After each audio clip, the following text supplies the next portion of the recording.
If you like what we do here at Off the Deep End and wish to support us, the best thing you can do is to share it on your social media. But also, you can tell your mother, sister, cousin, auntie, the kid that's walking by you down the street, your gym crush, anybody about the episode you're listening to and why you liked it. There's also another way to support us, and it's to go to the link posted in the description and on our Facebook page. And when you become a subscriber, you'll have access to subscriber only content and ad free listening for every single episode we put out. No matter what you choose to do, I do greatly appreciate you for tapping in. And please do reach out to our Facebook page so we can chat. Tell us what you feel, what you think, what you don't like, what I could improve upon. At the end of the day, this is meant to be a conversation starter. And just to be completely open and honest, every single penny that goes to the Off the Deep End program with subscribers is going to help other people by spreading the word via ads or getting new microphones so we can have more people at a time. And I really do appreciate every single listener. So thank you so much. I hope you have a great day and don't pass the pain. All right. Thanks for making the trek all the way up here, man. I really do appreciate it. Yeah, no problem. Sweet. So why don't we talk a little bit about your childhood? Tell me what it was like growing up for you. Yeah. So growing up, grew up with my dad. Would spend the weekends with my mom. It was usually every other weekend. My dad traveled a lot too for work, so a lot of times I stayed with my grandmom. So it was always fun though when my dad came back because he did everything he could to give me a good childhood. So other than that, yeah, I mean, pretty normal. Went to public school first, and then from public school went to Catholic school, which was a little bit of a culture shock for me.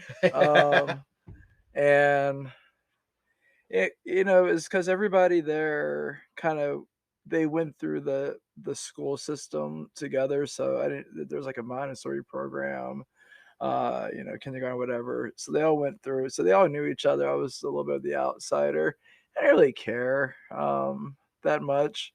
And then my dad would like. I mean, I wasn't doing so hot in school, but I mean, I wasn't failing. And but I had a really good memory, so I could remember. I mean, I could memorize things pretty easily and remember things pretty easily. So school wasn't hard for me. I just didn't really apply myself. Um, then my dad threatened to like send me to military boarding school.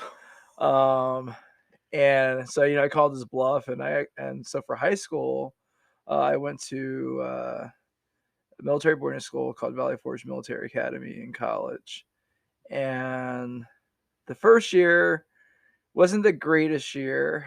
I was hazed by I forget this kid's name. But I was like, I mean, at the time too, like I'm 6'2" now, but when I was like in high school, freshman in high school, I think I was like 5'5", and like I was a little bulbous too, so I was a little rounder. And I was quiet as well. Like I mean, I was very much an introvert. We freshman year, you have to take the Myers Briggs personality test. And so when I took that, I actually, I was like introverted. It was clear. That was like the one thing that stood out. I was an introvert. I didn't really talk to anybody. I had a couple of friends in school. And it wasn't until uh, end of my freshman year, uh, the family took a trip to we normally would go to Ocean City, Maryland for our like family vacation, like in the summer family vacation. At the time, my uncle George, uh, who was a chef, and also a bodybuilder at the time, he every morning he run the boardwalk, the Ocean City boardwalk, and so like um, one morning or one day I was like, "Hey, can I go run with you?" And that kind of started it. So um, got into running. I was really good at it. So my sophomore year in high school, I joined the cross country team, um, and it was pretty easy for me. And then I also joined this other. So I joined this program called Raider Challenge, which my school had a junior reserve officer training uh, corps, also known as JRTC, and everybody was required to take it. But like one of the extracurricular activities that you could do besides just sports was Raider Challenge. So that was another thing that really got me. It got me out of my shell. It got me more competitive and more. Um, really started to just like it really helped build my confidence. So I couldn't do push-ups. I started doing push-ups, but then like it was almost like going through like basic training all over again. The sergeant who ran it, Sergeant First Class Kingston, who actually just retired just last month from the being a junior RTC instructor. He really like motivated me and pushed me. He was like that stereotypical like NCO like just he broke us down like we were doing. I mean, we were doing push-ups, sit-ups, running, everything, just like nonstop. Just like we every morning. It was like every morning we wake up early, we do something, and then after school, we're doing something else. And by the time you're done, like you couldn't lift your arms up. It was just really. So I did that I did that for 3 years when I was at school. I did cross country all 3 years from sophomore to senior year, and then senior year I also did wrestling, swimming, and track and field. And track and field was good. I had a fun time with track and field. What events did you do? So in track and field I did all the long distance stuff. So I did the long distance medley.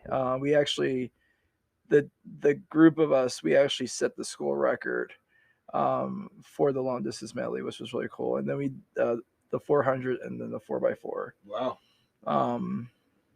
And I tried to do the triple jump, not coordinated. Anything that required any type of coordination just wasn't happening. If it was like run a straight line, run around this oval as fast as you can, I'm good. I can do that. Anything that required they wanted me to do hurdles, and so like every weekend I would practice on the hurdles, and I just couldn't. I mean, it wasn't that I couldn't do it. I just was like, no, I'm good.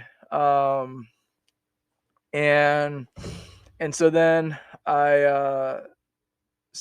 college just came, and I didn't really want to go to college, but it was the whole when what are you grandparents asking, like, what are you going to do when you graduate high school?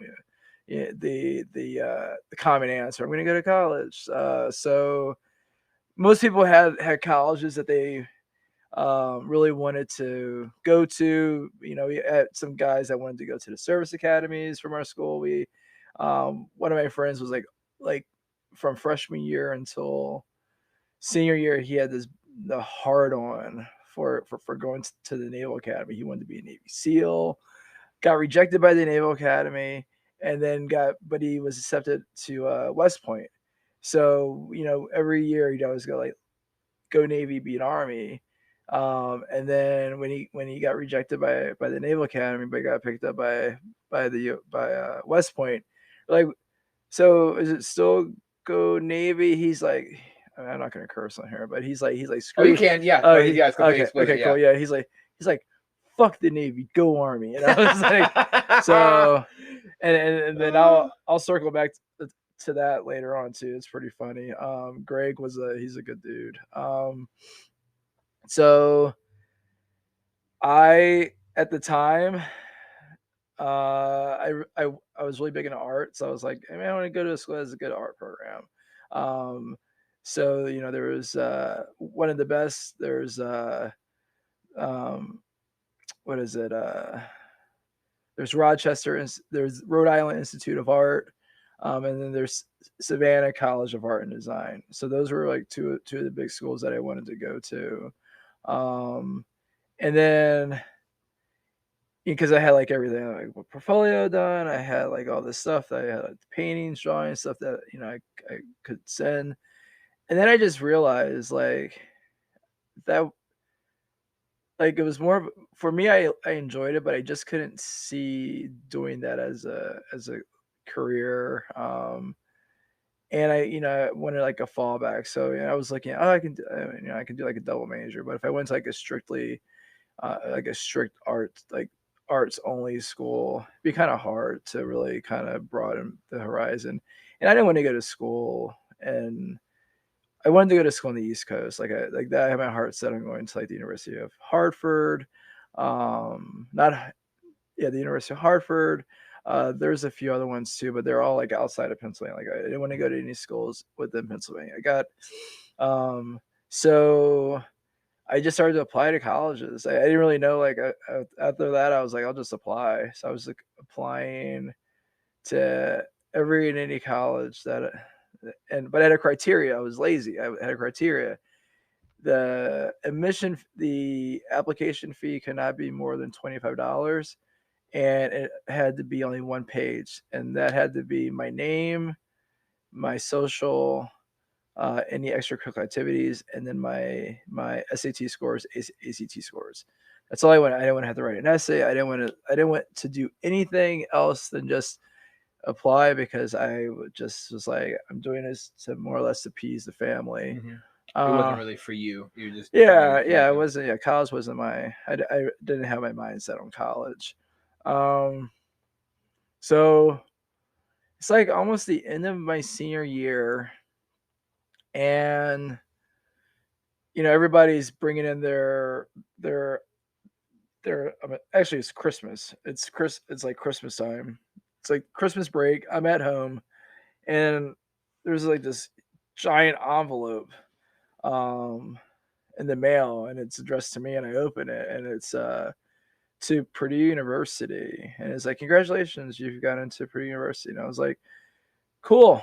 I was like, awesome. I was really excited, but I didn't know why. I was like, I don't even, it's like, I was like, first of all, where's Purdue? Mm-hmm. Two, I don't remember applying to this school. And three, where's Purdue?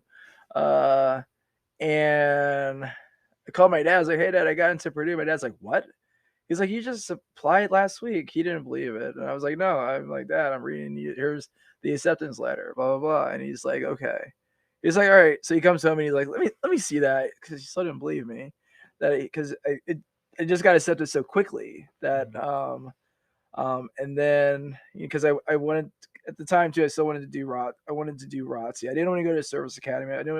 Did not want to do another 4 years of waking up at the butt ass early morning and doing, like, I just didn't want that lifestyle. I wanted to like go out, do my own thing. I didn't want to have to, but I still wanted to do ROTC. So I did ROTC at Purdue. I did it for a semester, and it was the problem, and I'll get back to that. The problem with coming from like a military boarding school, and like your freshman year, it's like you're a plebe. So like you have to learn like how to march. You have to, like, you're listening to all the commands, and then as you're going through each year, you're selected to be like in a leadership role. So like um, so I wasn't selected for my sophomore year, but my junior year I was a squad leader, and then the end of my senior year I was a platoon leader.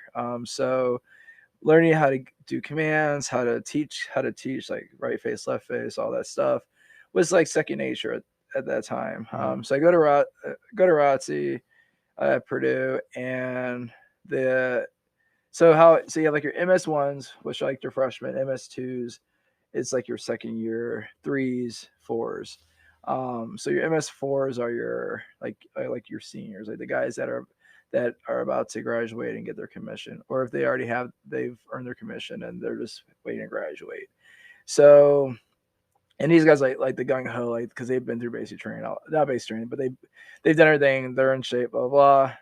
So I was like, I want to do well, like I wanted to like do really well, because that was me. I was competitive, whatever. And what was it? So like the first PT test we took, like I maxed out on that. I beat the senior guys. Like, and one of the guys was supposed to be like their like fastest runner, and I just blew by him. And then I did Raider Challenge, and like one of the first things was that we had to do like this like, I don't know how many miles it was. It was pretty long though. But it's like starts like middle of the fucking night, and you're pretty much just running around the campus. And so like I just took my time. Everybody else is like trying to dart off and speed. Like we got these heavy ass rocks and everything else. And like I'm just like trying along, blah blah blah blah. And then like at the end, this guy, I guess he wanted to be like army, like I think he wanted to be infantry, but he was like one of those guys that was like just too into it that probably wasn't really going to be infantry. But anyway, so he boot camp Bobby. Yeah, boot camp Bobby. Yeah, pretty much. Had like the shaved head and everything, like the high, super high and tight with like the really thin landing strip. Yeah, we call him Joe Navy. Yeah. So he was in the lead, and then I was slowly catching up to him, and then I just passed by him, and that's when like everything like just went downhill. Like the MS Force hated me because like I smoked their top guy. Yeah, I smoked their top guy. I was smoking them. But I wasn't like arrogant about any of it. I was like, like they're teaching us how to do like right face, left face. I was like, all right, cool. Like I know how to do it, but like they're teaching us how to do it. This is what they're supposed to be doing. So, you lead, I'll follow. Mm-hmm. And like the one rope bridge, all that stuff. Like, and I knew how to do a lot of that. And I was just like, so like when they're showing me, I'm like, I wasn't being arrogant or cocky about it. I was just watching, and I just just follow through. But I was like, this can't be how the military really is. Like this can't be, and that leads me to, so when I joined the military, I joined the military. My sophomore year, because I was my grades sucked. I wasn't happy at Purdue. It was a culture. Purdue was a culture shock for me. Like in Indiana, when you're from the city, and you're so used to like a melting pot of seeing like everybody and anybody and the good food, it was a culture shock for me, and I just I wasn't really having a good time. So and I was just like I was depressed. I was like, this is boring. I don't want to do this anymore. Like and then I saw a commercial, like an Army commercial, like, hey, we'll pay for your costume. Okay, maybe this is what I need. Maybe I just need like a break, do this. So I filled the little thing out online, got a call from a recruiter, and I did all the paperwork. Well, it's kind of funny too, because like when I was younger, I looked really innocent. And there was all these assumptions. There was like, okay, they're like, you don't do drugs. And I was like, I mean, they just said I don't do drugs. Like, all right, cool, I don't do drugs. And I did it. I mean, I did it. Like I smoked pot, but I think who hasn't smoked pot before? Yeah. But I smoked pot like right before, like maybe like 2 days before I went to the recruiter. So I think that was kind of, because he just looked at me. He's like filling this thing out. He looks at me. He's like, yeah, no, he's good. Like it was like the face he made. I remember it. It's like one of those things like this kid's like a goody tissue, whatever like that. But anyway, so he's like, hey, we'll pick you up next week to take you to MEP so you can do like the enlistment and everything else. And I was like, cool. And then I'm in my stats class, September 11th, 2001. I'm in my stats class. And one of my friends, I was like, she comes in, she's crying. I go like, what are you crying about? Like, first of all, I'm like, why are you late? And then second, like, why are you crying? And she's like, I think my brother's dead. And I was like, what do you mean? Because her brother at the time was in the Navy, and he was working at one of the towers. I don't know what he was doing there, but so I was like, what do you mean he's dead? She's like, you don't know? And I was like, no, I've been in class. Like, I don't have, this is, for you all that are listening, this is before cell phones actually had the internet on it. Like, you didn't have that. It was, this is back when the Motorola, the Razors. No, this this is before the Razors. This is the Nokia brick. Oh, the brick. You could get it wet and it still worked. But anyway, so I'm like, no, I don't know what happened. And then she's like, a plane crashed into the towers, and I was like, are you kidding me? And she's like, no. So, when the class ended, I rushed back to my dorm room, and I get back and I see the second plane crash into the tower, and I'm just like, the fuck's going on here? And my roommates are and I just hear people like walking around the campus like, they're going to start to draft, blah, blah, blah, this is going to happen. And then the recruiter, he shows up, and I'm like, I'm ready, let's do it, let's go. And he's like, hold on, high speed. I didn't know high speed was like an insult. But he's like, hold on, high speed. We everything's closed because of what happened. And little known fact about Indiana was on a heightened alert because if you've ever seen the movie The Rock, that VX gas, it's in Indiana. And so there was concern that there was going to be a plane that was going to try to hit the VX gas location. But then in my head I go, it's fucking Indiana. Like nobody even knows where this state is. I actually had to look up where Indiana was on a map before I even right after I got it said, I was like, Indiana, where's that at? Because I totally forgot that where Indiana was located. I didn't know. I was like, oh, it's just right there by Ohio. Like, it's cool. But anyway, so it didn't really change my attitude about joining, because I really just I just needed a break. Like, I needed a break from school. I wasn't happy, and so I didn't tell my parents. And it's Christmas time, and my dad's like, so what classes are you taking next year? And I'm like, well, I'm not taking any classes. I'm actually joining the military, and I'm going to be in boot camp right after I go back to right before school starts. And he's like, what? And I'm like, yeah, I really just I kind of need a break, and I need something to help refocus. And he's like, and of course he's concerned because of what happened back in September. And and then another one of those signs, like, if I should do this, if I shouldn't do this, give me a sign. And that night, In the Army Now was playing. And if anybody's watched In the Army Now, the Pauly Shore's character and Andy Dick's character, they join the army and they become water purification specialists, which are, in military terms, 77 whiskeys. And that the whole thing is like, you need water, so they're always going to deploy because whatever. So my MOS, I was a 77 Foxtrot, which is a petroleum supply specialist. So I, fueler. So of course and I was in a quartermaster unit. So quartermasters are always going to get deployed because they need us. My dad was like, you guys are always going to get deployed, blah, blah. I go, Dad, so they have the basic training, AIT. But he's like, I was like, I don't think I'm going to get deployed, whatever. So Christmas ends. I go back to Indiana. The recruiter picks me up, and then he also picks up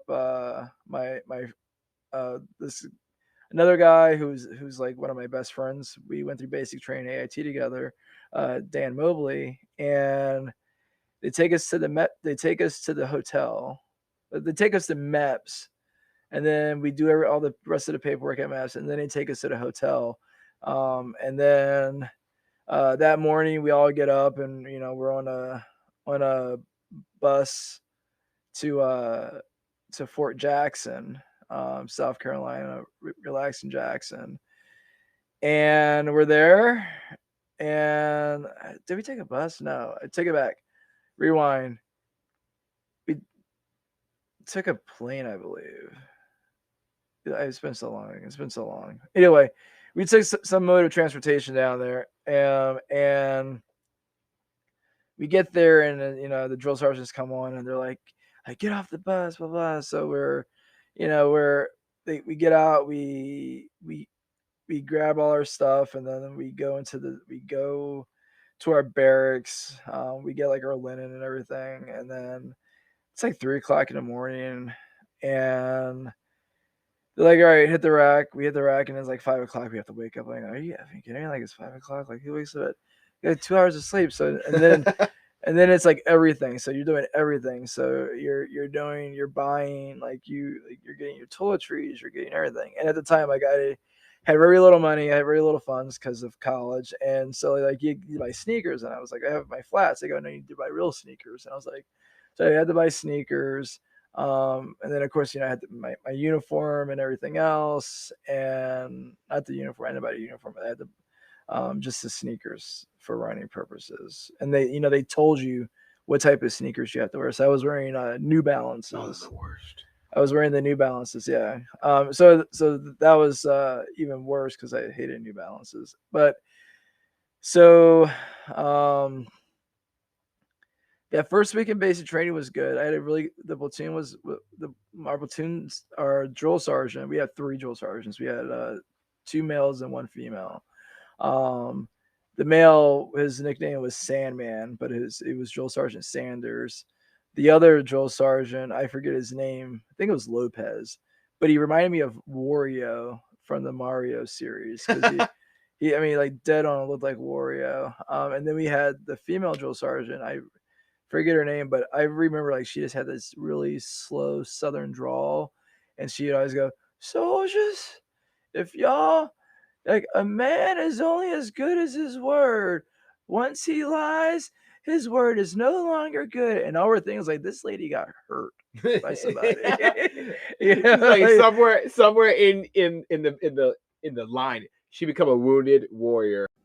Before we continue, I want to just let you know that here at Off the Deep End Podcast, we do talk about some things that can be extremely triggering for some of the listeners, whether it's domestic violence, suicide prevention, mental health resources, vet resources, veteran stories, active shooters, fitness, and even recovering from addictive substances. There's only one place I go to spread my message of positivity about not just going through things, but growing through them as well. For this, I use Anchor.fm.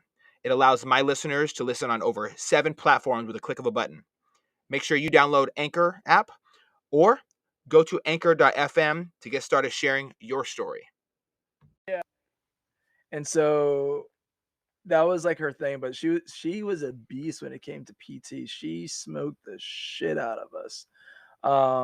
What was the worst form? Because I hated the shoulder circles. Wasn't the shoulder circles. She was like really big into like ab workouts. So like when it came to abs, we do like a 5-minute ab workout, and then she's like, all right, soldiers, lift yourselves up a little bit, lower it down slowly, and we're just like the entire body shaking. Yeah, you're There's just like no more shaking. juice in the tank. You're dying. I mean, you're just like, this sucks so much. Hot Boy Summer's over, or Fat Boy Winter's over, dude. Oh yeah, Fat Boy Sinner is over. But that was the thing. But that was the thing. Like I wasn't even like I was already. I mean, I was already skinny. I was like 164. And it was just weird. I mean, like it was just like we did that all the time, and then at night, we had to drink like a shit ton. We had to drink our canteen full of water, and it was like, ain't no weather like the South Carolina. The South Carolina weather is crazy, and then we chug our water. So we had in we had a very interesting platoon. I'll say that. We had this guy, God, what was his name? Coleman. I'll never forget. His name was Coleman. He's the only person that stands out from the platoon because this dude was a character. One night, he got so pissed off at the drill sergeants. He's like, "You said we wouldn't be mistreated. You said we wouldn't be mistreated."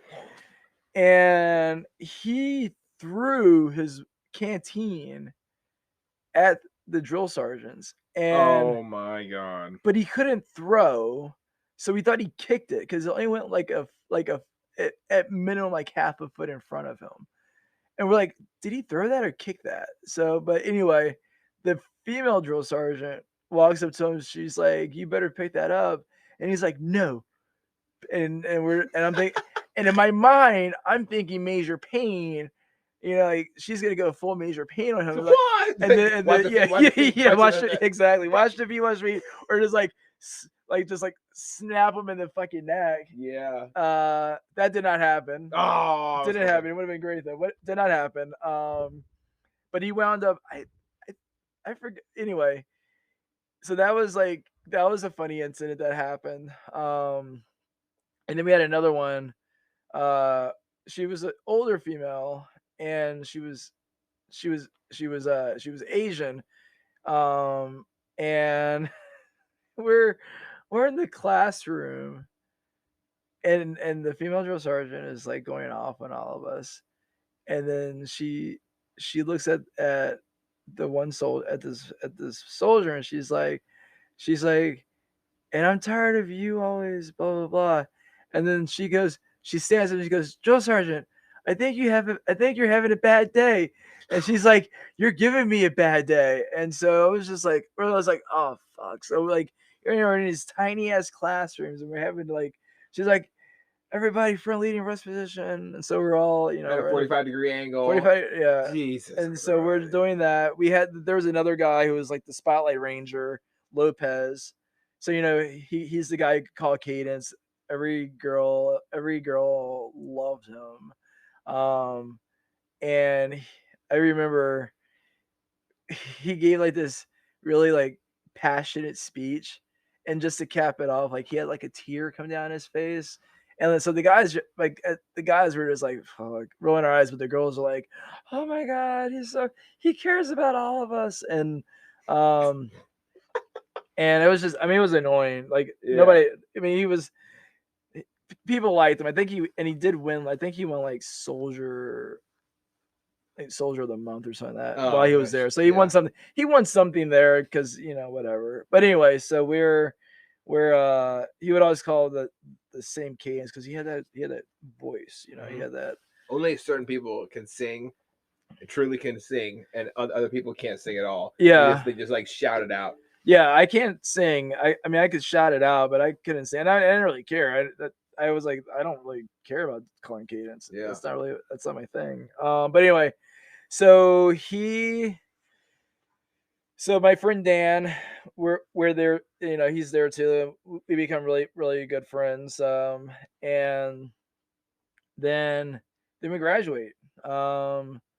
We graduate basic training, and we're now we're no longer civilians, or we're now privates, as the one drills, as the war drill sergeant Lopez would say, he would call us. He's like, "You're not even soldiers yet. You're still civilians. Until you graduate, you're still civilians." And so I was like, "All right, cool, whatever." Yeah, whatever. Whatever give you that gold star when you go to bed at night. Exactly. Yeah. I don't like ego either, man. It can be so pathetic. Yeah. It was. So there was that, and then we go to AIT. AIT was another one because it was because we're quartermaster, so we are at Fort Lee, and Fort Lee, Virginia, and we did take a bus. So we took a bus from Fort Jackson to Fort Lee, Virginia. We had a drill sergeant Mata. See, I always remember your mortal enemies. Mm-hmm. Drill Sergeant Mata, and so there was Drill Sergeant Mata, Drill Sergeant Mims, and Drill Sergeant Epps. Drill Sergeant Mata hated me with a passion, and I don't know why, but because I didn't really say anything. I was just like, I wasn't talkative. I didn't talk back. I just did my thing. I did my thing, and I just that's it. But he hated me. But he also hated soldiers that came from Fort Jackson. So his whole thing was like, you guys don't learn anything at Fort Jackson. So basically, for the next 6 weeks, it was pretty much like it was pretty much basic training all over again. Like he'd smoke the shit out of us all the time. And then we have Drill Sergeant Mims, who was cool. I like Drill Sergeant Mims. He reminded me of like if Jamie Foxx was a drill sergeant. Like if Jamie Foxx was portraying a drill sergeant, that would be Drill Sergeant Mims. And then Drill Sergeant Epps was Chris Rock. Like he just had that voice. Like what you talking about, Sergeant? What you talking about? But anyway, so he was cool. And AIT was fun. I had a good time. But referencing in the Army now, because we had done so many push-ups in basic training, now it's AIT, and we're having to drop all the time because we had this drill sergeant who hates soldiers that came from Fort Jackson. Which is really weird because you didn't like ask to go there. I didn't ask to go there. You just did. They sent me there, and so he's so it was almost like in the Army now. It's like drop, and I'm just going. I'm just like. And they're like, you must have done a lot of push-ups while you're in basic. I was like, only because I had to. Only because I had to. Because I was like, our drill sergeants didn't like us either. So it was just like, it was just constant. It was just, it was we're just doing push-ups all the time. And I was like being dropped. And there was this one of the instructors, him and I, we always joke and whatnot. And he's like push-up contest, let's go. And it's like, I drop and go with him, and then I just smoke him. And then he's like, it's because you're young. I was like, okay. Of course. I was like, okay. I had RDC try to challenge me when we were running. And he's like, I'll smoke the shit out of all of you. And I stepped forward and said, not me. Yeah. And I absolutely beat him. Yeah. So it is what it is. Did I almost die in the process? Because it was like right after you get your first tons of injections and you're sicker than Jesus. Yeah. Right before he walked on water, right before he was like, I'm about to do something sick as fuck. Watch this. Walking on water today, bitch. That is how sick I was. I was like coughing up my lungs while sprinting, and he was right on my ass the whole time. But he didn't catch me. Is what it is. That's funny. Everybody has to get stood up sometimes. Yeah. So when I ran in the A group, and we had this platoon leader, which is almost so foreshadowing, but we had the platoon leader who was he run with us in the A group because he was a cross country guy. Mm-hmm. And so there's always this part of the run where they just go, you guys can go. Yeah, gas it at the end. Yeah, just go. And so we're all going, and nobody's passing the lieutenant, and he's going all out too. I'm like, fuck this.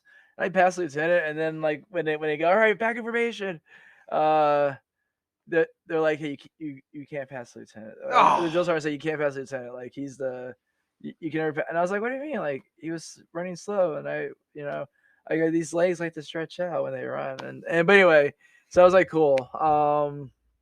So AIT, I graduate AIT. And I go to my unit. So my unit is I'm in the reserves. I go back to my unit in Indiana.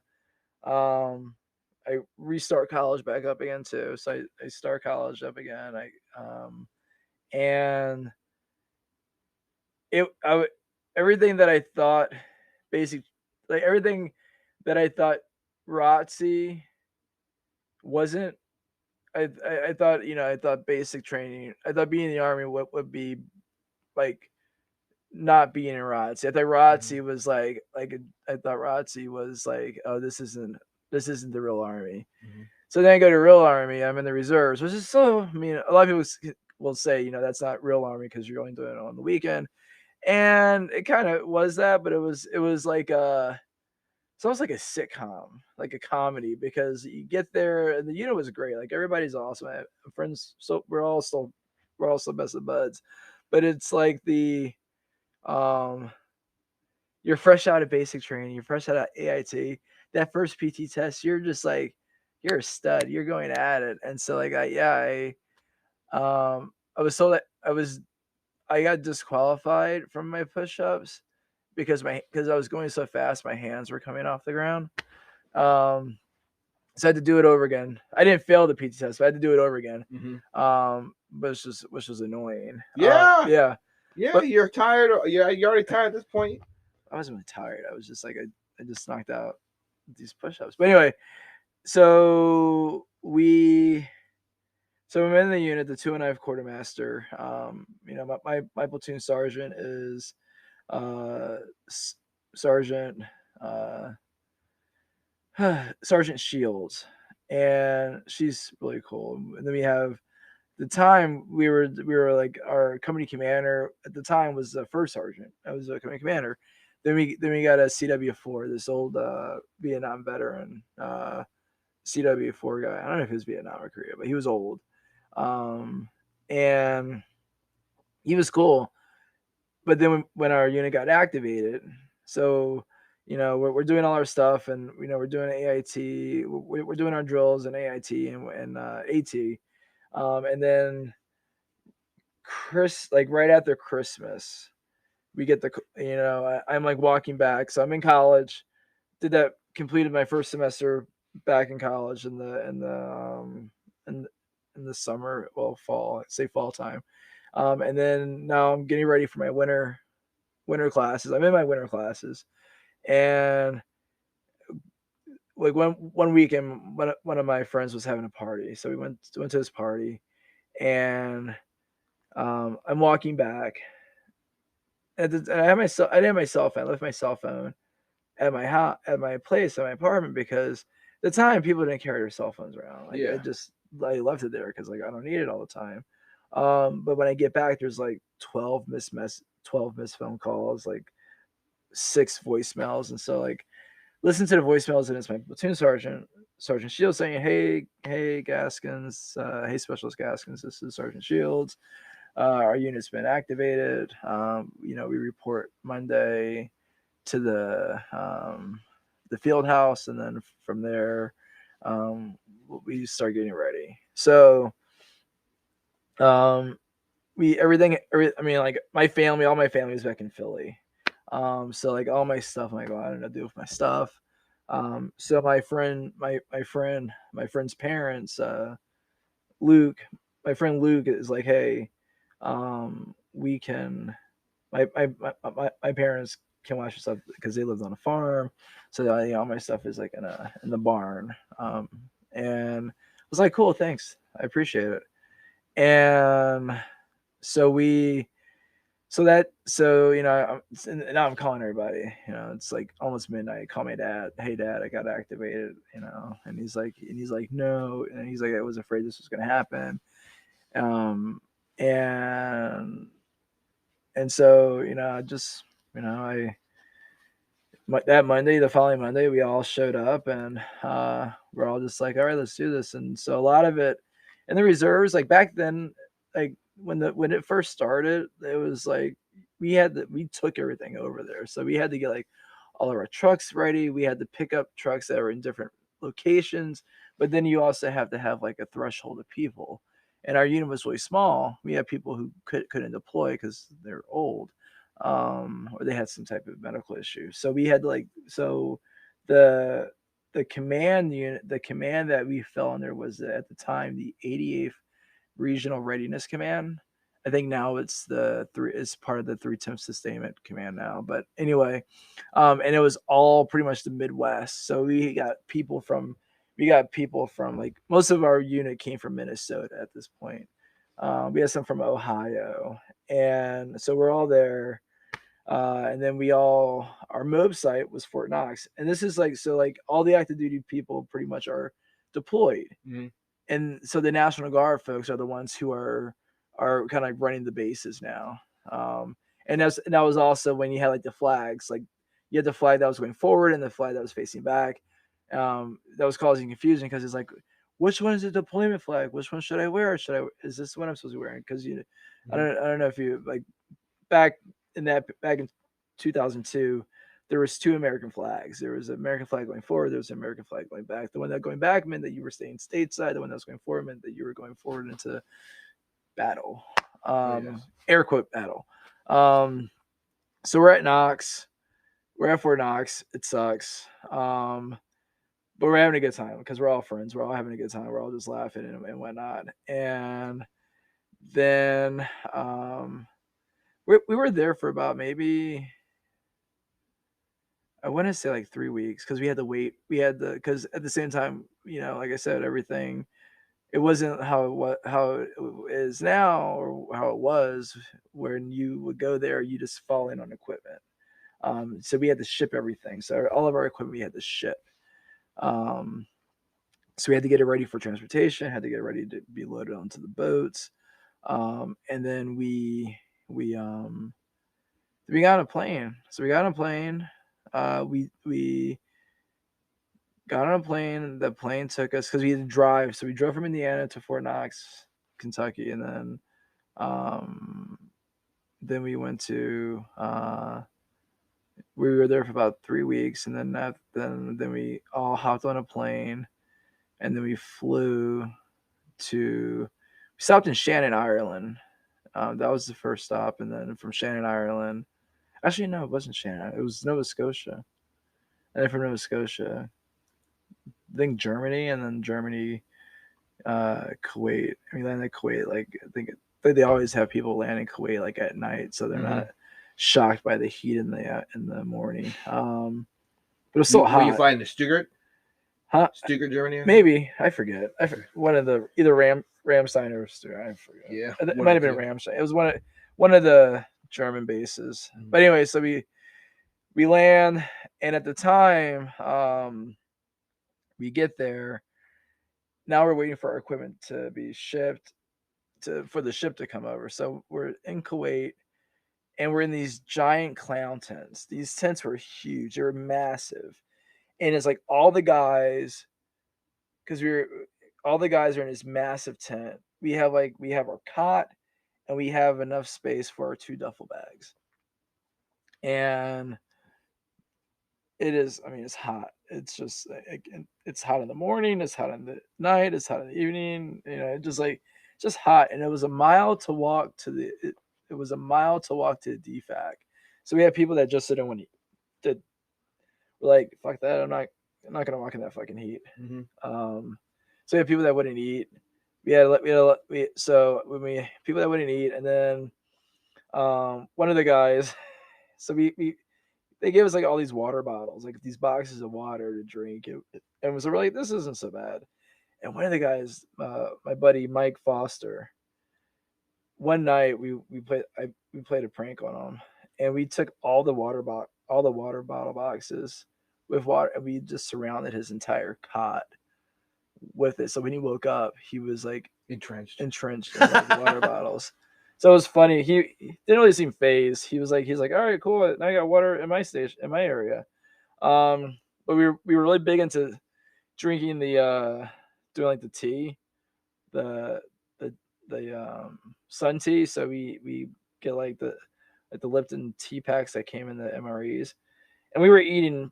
It was at the DFAC you could eat. The DFAC only they would rotate breakfast, lunch, and dinner. But for the rest of the time, we were just eating MREs. So like everybody got 2 boxes of MREs to themselves. So like eating MREs for almost like 2 weeks straight, and it was fucking horrible. I hear everybody talking about the MREs, and I've had a couple of times where I was like camping or stuff, or doing some military simulation stuff with my stepdad who was in the military. But for a lot of times, I wouldn't wish it on it. Like I get it's a great thing when you need it. However, I wish there were more 5-star meals for our people who are active duty and stuff like that. Oh yeah, you know what? But it's gotten better. That they have everybody had like what they liked. Okay. So it was like you knew what was in those boxes. Like so you knew if I got this box, I know I'm gonna get this. I always like they like a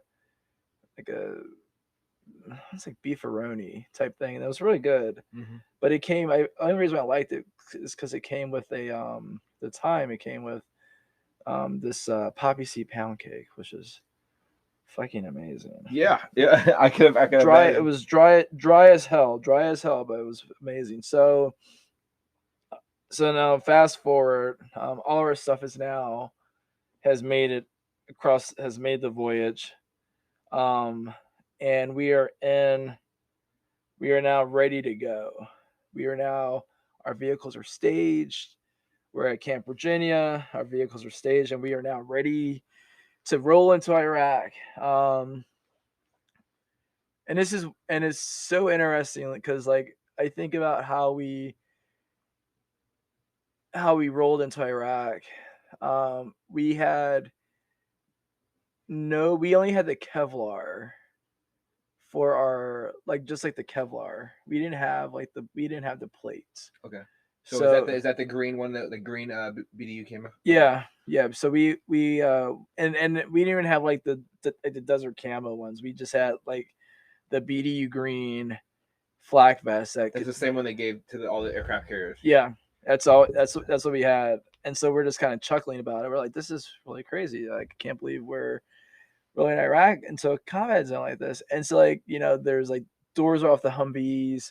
I mean, it was just crazy. And so like, and at the same time, these vehicles are not really like holding up to the strenuous journey that we have to go on. So like, I don't know how many times like the convoy just like broke apart. And so it's like, we're just like, man, this fucking sucks. Cause like, I think right before that, the whole like Jessica Lynch thing happened. Mm. And so we're trying not to like have that happen, but still it was like, we didn't have like we didn't have like any radio communication either. So it was like, you're just following the person in front of you. And got to a point where basically there was like maybe 6 of us, and we're just like, where the fuck is everybody? Oh no! So we just like pull over to the side of the road. Like we like have our rifles. We're like, you're in Iraq at this point. In Iraq. We're in Iraq at this point. We're in Iraq, and we're just like side of the road, and we're just like, you put out your thumbs or ask for like. No, nobody's riding around, but we see these guys. We see these guys, these 2 Iraqis walking. They're walking 2 camels, and like just in the far off, and we're just, and we're like, hey guys, they wave back at us, and they walk over and they say hi. I mean, they're like hey, and they they're asking for water, so we give them some water. But then we we're still waiting. We're like, where the hell is everybody? Because we're like, there's nobody coming in from the back. And then all of a sudden, here comes like this one of the Humvees like speeding by, and he's like, we'll be back for you guys. We're gonna get the rest. So they fucking it's either the XO or the company commander, and they're just like speeding down this highway to get everybody else. And so like we see them coming up, so we all hop in our vehicles and drive off. So the first place we stop at that night, because you had to get gas and everything else, was Scania. At the time, there was like a Scania 1, Scania 2, and that's like in southern Iraq. And we sleep in our vehicles. So we wake up in the morning, and there's like, we're just surrounded by like Iraqi kids and Iraqi old people, and they're like trying to sell us stuff, trying to ask us for food, and we're all just like, what the fuck is going on here? I could imagine waking up surrounded. It could be quite an interesting thing, and you never know who's who there. Exactly. So you wake up in your Humvee, you're surrounded by a bunch of strangers, right? My mom told me not to talk to strangers. What did you do? I was like, I looked at my TC and I go, hey, there's like Iraqis around us. And he's like, what do you mean? I go, like, there's like a bunch of Iraqis like just like hanging around our convoy. And so we're just like, what the fuck's going on here? It was, so we all get our vehicles and we're like trying to get them out the way, like go away. Because we had to leave because his base wasn't secured. It was just a feeling point. So we so like the XO, fucking this guy. He was from Oklahoma. He's like taking his rifle. He's like, get up. It's like back up. And he's like charging. He keeps on charging the rifle and ejecting. No, he's not ejecting rounds. okay. No, he's not ejecting the rounds. Okay. But he's like charging like to scare the Iraqis, and so they scatter, and so then we get back in our vehicles and we continue our trek to where we're supposed to go. So we wind up at this place called Al-Taqitum Air Base, which was Havania. Some people call it the TQ. So we're there. We're on like one side of the base. On the other side of the base is the 3rd ACR, 3rd Armored Cavalry Regiment.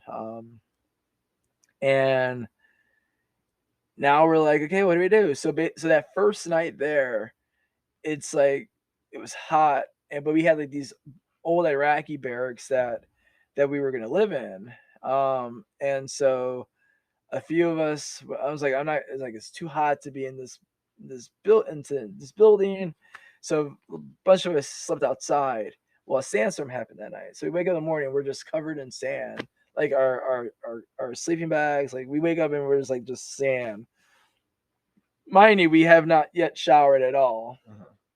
And I don't think nobody really showered. Like we didn't have baby wipes. I forget what we did. We just kind of just like whatever we had with us was kind of like what we used. But anyway, so we're there, we're having a good time, and then the 3rd ACR is moving to another location, but they need water purifiers. So a section of the water platoon goes with them, and I go with them too as a feeler because they need somebody who knows feel. So I go with them. So we're in Ramadi with the 3rd ACR, and like just right outside of Ramadi. And it wasn't bad. I mean, it was just like it was cool because we get there. We were at this. We basically live in a pool house, so it's cool. It's nice. We have running water. We can take showers, but the water we're sucking water from a lake to put into the pool, then taking that and then purifying it. And I remember because we did have running water, we had a shower, but the water didn't really matter if the water was cold or not. But I remember I bought like this water jug, this 5-gallon glass of water jug, and I brought it because like if anything, this would be great to make a shower, like just like a ready-made shower. And so I jerry-rigged this thing where basically you fill it up and you just tug it and it hoists the thing back up. But there's this water bottle that I've kind of attached to it, and it the water bottle, I poked holes in it. Yeah. And so like when the water comes out, it's like actually like a shower head. That's awesome. But it also catches it too. So so you're not using all the water at once. And it was funny because my platoon sergeant and all the other folks who were with us were kind of laughing, like whatever, blah blah. Like Gaskins made this thing, blah blah. And so I made it, and then they was making fun of it, but my platoon sergeant, because I left and went back with the unit back at TQ eventually, and when we were all redeploying, she's like, you know what? We made fun of you for that thing, but it's still there and we still use it. Like it lasted. So but then going back to Ramadi, it was cool. Like I learned how to do like the water purification stuff. We had 2 reverse osmosis water purification units, ROPUs. They were 3,000 gallon ROPUs because the unit that we were with only had a 1,500 gallon per minute ROPU, which is tiny, and to produce enough water for the base and the outlying bases, it just wasn't practical. So we did that, And it was cool too because I got to do stuff with fuelers. I got to work with like their aviation guys, so I got to fuel some a couple of Chinooks, a Little Bird, a lot of Hueys, and what I liked about it, I mean, what I really liked about it was just like, you know, you meet cool people, like you meet some interesting folks while you're there. And I'll never forget, like the Army like opened my eyes to like the, I don't know, hate saying it, adultery. But basically this sergeant from this other unit and this other sergeant, I thought they were a couple. And I remember like I just remember like we're doing this farewell thing because the soldier, she's redeploying back, and they go like, you know, she says she's like they're like, you know, someone says really gonna while they're talking about like her going away speech, like, you know, she's gonna enjoy her time with her husband. And I was naive. I was very naive when I was young, and I was like, but I thought so and so was her husband, and people are looking at me like what, like what's going on here? But anyway. So adultery is a huge issue. Yeah, it was ridiculous. I've seen arguments on the pier. I deployed with a guy we had to pretty much watch for the last like 5 months of deployment because his wife cleaned out his house. Oh wow! Screwed him over and found a new relationship with somebody while he was deployed. Yeah, and he was like going off the deep end and stuff. So yeah, adultery is a really big issue, not just in the military, but also back home. And the people freak out. It can unravel somebody. Oh yeah, yeah. And so basically, so that happened, and so I went back to TQ, and then we were just doing convoys all the time. But my friends were kind of ragging me because where I was at, we had like a functional dining facility. So they were like I bet you you're missing the warm defect food back there. I was like, not really. I go, let's go hang out with you guys here. So because we spend all the time just at the fuel farm. Like we have rotations. We do half a day there, and then the next crew come in and switch out. So we we had a I was like, man, I want to record this stuff. So I bought a video camera. I bought a like this little camcorder thing. So I get this camcorder and I bought like a bunch of tapes. I have so many tapes, and I was like recording everything. And then we got to like doing like videos. I'm like, we should do like a Jackass video. So we're doing we're doing like stupid stuff. Like we're doing like stupid stuff, but we're also like doing like funny things. Like we did this like MTV Cribs type thing where we basically like walk around. So we have my friend Dustin.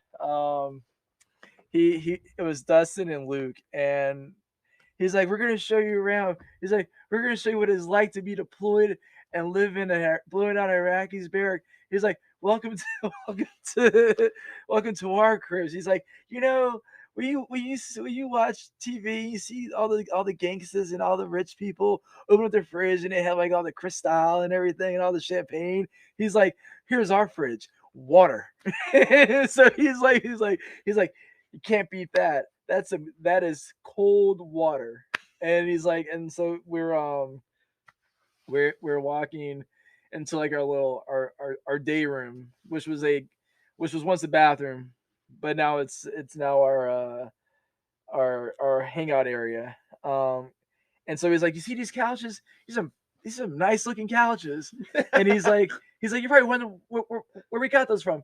Wait, I don't know if y'all remember, but there was these guys named Udi and Kuzi Hussein. Guess what? Well, after they got blown up, we stole these bitches. so he's like, thank you. He's like, thank you guys. And so we so we had like, he's like, normally people have like one remote. We got like 5 because like we don't know which one's gonna work the TV, which one's gonna work our little portable DVD player. So we're just like we do like all these videos. We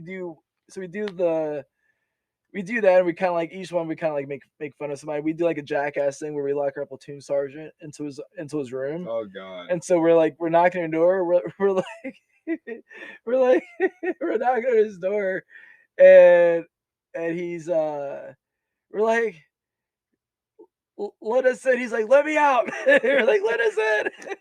So we're messing with him. We we had, like, don't get me wrong, we had fun. We did have a good time. You have to. Yeah, you know You what? have to. We made the most out of it, but one of my most favorite memories was we had this the unit that we were with that we fell under, this National Guard Brigade Support Battalion. I think they were the 142nd. They were like, hey, we're gonna do like a mandatory fun day for Thanksgiving.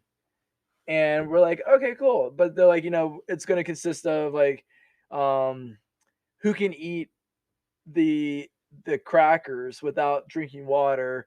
From the MREs? For the MREs, yeah. Oh, And that's yeah. that's like damn near impossible. Damn near impossible. One bite in your mouth is all like chalky. It's like you smoke the world's fattest blunt Exactly, ever. exactly. But then they went like a talent show thing. And so I was a very creative mind. And I had been kind of like wanting to make fun of the command sergeant major, because the command sergeant major had a thing about making sure that people had their gear with them, their TA-50 and the tactical assault gear. And so basically, one night he had this gator, like a John Kelly, like a golf cart. He drives this golf cart around the compound, like searching vehicles for their like their helmets or any type of equipment. Oh, and no. So our company commander pulls up, and he leaves his helmet in the in his Humvee. And then a sergeant major is driving around. We're just kind of laughing about it. And the sergeant major, we're all outside. We see the sergeant major just gank our company commander's Kevlar. And so, like, when our company commander comes out, like a few minutes later, sergeant major, like, long gone.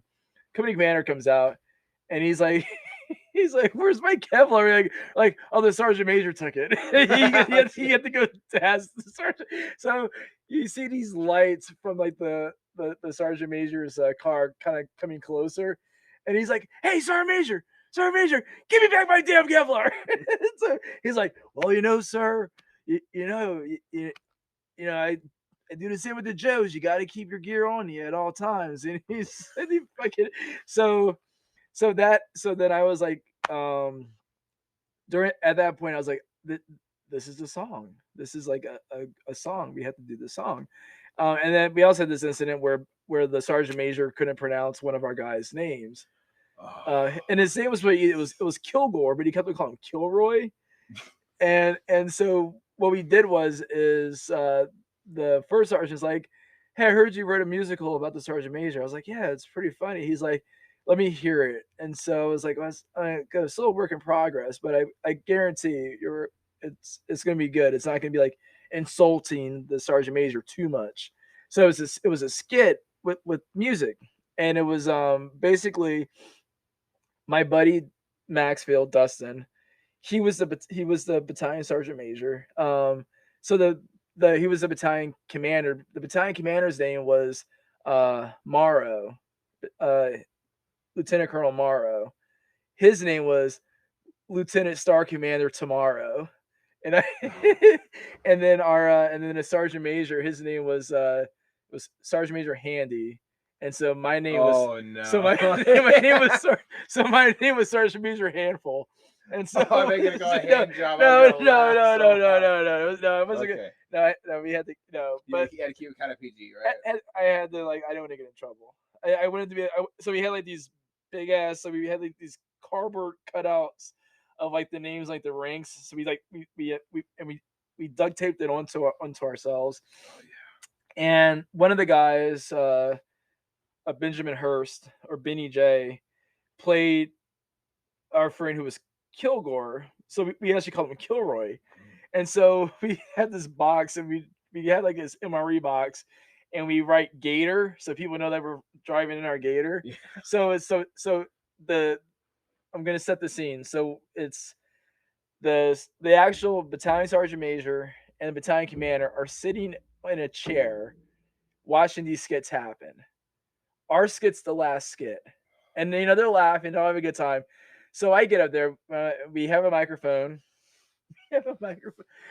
We have a microphone because like at the time, the first sergeant was like, "Hey, before you do this, let's see how the other ones do." So the other ones were kind of making fun of the sergeant major and the battalion commander. So he's like, "Okay, you're good. You can do it." I'm like, "Well, we're gonna do it anyway." But anyway, so so we get up there. We have our gator. We have our remote control. Well, not a remote control, but we have the mic. And it was so like the it was basically like me and the so I was the sergeant major. My friend was battalion commander, and we are basically riding around in this gator, and we see this soldier. We go, "Oh, sir, we need to stop. We need to stop." He's like, "All right," and I get out and I go, "Hey, soldier, what's your name?" And he's like, "Kilroy." I'm like, "Kilgore," and he's like. Kilroy, Sergeant Major, Kilroy, and so people are kind of chuckling, and then he's like, "What are you doing?" I'm like, "What are you doing for Thanksgiving?" And he's like, "I don't know yet, Sergeant Major." And he's like, "Aren't you thankful for something?" He's like, "I think so." He's like, "But what are you thankful for, Sergeant Major?" And then I go, "Well." And then my buddy's like, "No." He's like, I'm like, "Oh, sir, you never let me get to do the song." And he's like, "Well, it is Thanksgiving. Go ahead, Sergeant Major, do your song." I go, "Well, right around in my gator, wasting time. Stealing T-850 is a little hobby of mine. Just ask Captain Jackson. I saw his 3 times." So we did this little hoedown dance. So as soon as we do that, like eruption. The sergeant major is like laughing his ass off. The battalion commander is like laughing at like pointing at him and is laughing like they got you. So at the end, we won. Obviously, right? but everybody's like applauding, and then the sergeant. So now I'm on the sergeant major's radar. Okay. so every time I would see the sergeant major, he's like, "Hey, you're that specialist that wrote that song about me." And I was like, "Fuck, he knows me." Oh no. Yeah. So we did that, and then they asked me to do like another one. I did one for like Christmas, and it was terrible. I didn't want to do it. Yeah, you have to do things when you want to. Yeah. So so it was I was wasn't Santa Claus. I was like Randy Claus, and I gave people toilet paper because everybody needs to wipe. And I did like a Weird Al Yankovic song, so it was horrible. Because I didn't want to do it. We were told like we were gonna be home by Christmas. We were still fucking there. Oh my God, yeah. But anyway, that'll do it. Yeah. So Christmas ends, and people are starting to go home for like leave and everything. And my friend Luke, one of our friends, Martinez, he and his wife was expecting, and so he gave up his spot to go home. So Martinez could go home, and that was it was Christmas time, and then New Year's rolls along, and we're getting ready for another convoy, and one of our friends Henderson, we called him the Godfather because he was the oldest one. We all had a nickname. Like I was the Joker, Dustin was the Weasel, Dan was Dan the Man. You had Brandon Wethington, who was a squirrel because he got a hernia, and he had to but we called it we made fun of him in fact because hey, did you lose your nut? So we called him the squirrel because he was always looking for his nuts. And we had Chris Leverkusen, Coon Dog. Luke Fritz was Luke Mongo Fritz because he was just behemoth. And who else? Yeah, that was pretty much like the group. And we had Dave the Captain Meyer. He was our squad. He was our team leader. He was a sergeant.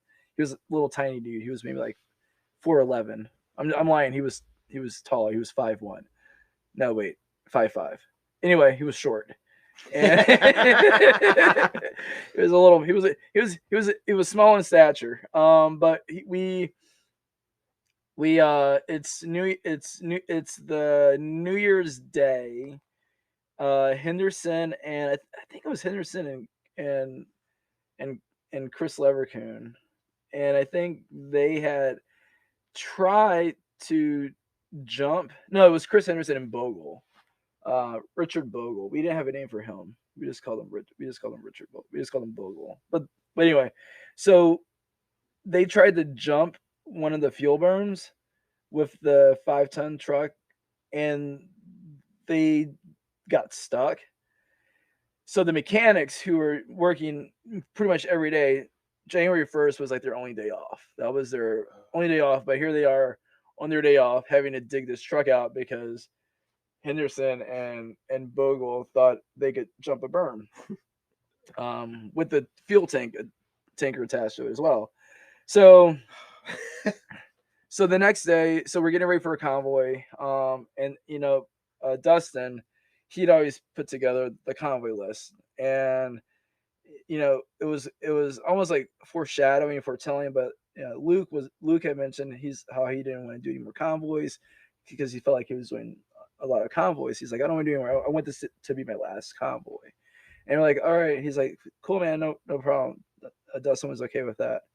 So we get in our vehicles, we line up. Luke is having a problem. Luke and Chris are having a problem. Chris Leverkusen are having a problem getting the air to flow to release the brakes on their tanker. Dan Mobley and myself, we hooked up everything and got all the lines hooked up the night before. So we took off. So we took off and we became like the lead truck. When in reality, Chris Leverkusen and Luke Friss were supposed to be the lead, and we were supposed to be in their position. But it was just because they couldn't get the truck started. No use of, we're like, hey, you snooze, you lose. We're in the front. And so we always had an escort, and the route was usually always cleared for us. And the escort was really weird because it was like, hey, if anything happens, guys, let's like stay focused, keep to the mission, and let's do what we've been trained to do. And so we did that.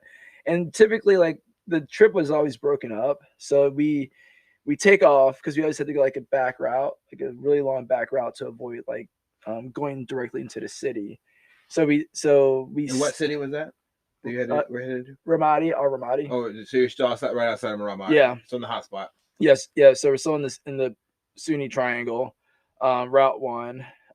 So we take this back road, and we typically would stop for like a pee break, because it was like almost like a 3-hour trek, just taking that back route. And so we stop, and we're all just kind of laughing, and I I asked Luke, I was like, hey man, do you want to switch? Do you want to be in the lead? And I'll be with Chris. And he's like, no man, I'm good. But we're all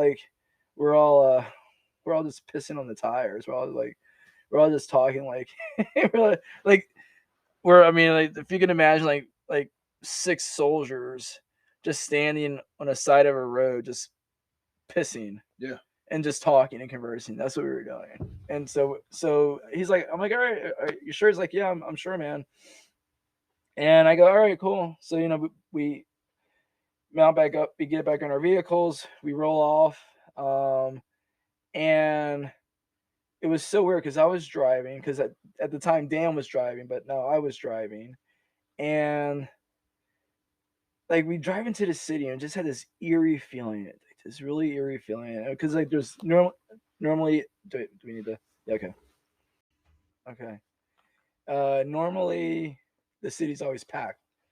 There's always like we're like trying to get cars out of our way, but this time was like this wasn't it. It was like there's somebody there grant you, we don't have radios. We have no way to communicate with each other. She got It's zero like comms. zero comms, no comms whatsoever. And as we're driving, I see like this rock for me. I see like this oddly looking rock formation, and I'm like, that's really odd looking. I mean, he's like, yeah, he's like, Dan's like, looks at me. He's like, what do you mean? I was like, this that thing that doesn't seem right. And then like a couple seconds later, boom, and then I look in my rear view mirror and I see a truck, one of our trucks, like being lifted up by like this giant ball of fire. Like it lifted the truck up and actually spun it around. Like it looked like something from the movies. Like, and when we're trained, like when you get attacked, you're supposed to keep on going because you don't want to put other people in harm's way by stopping.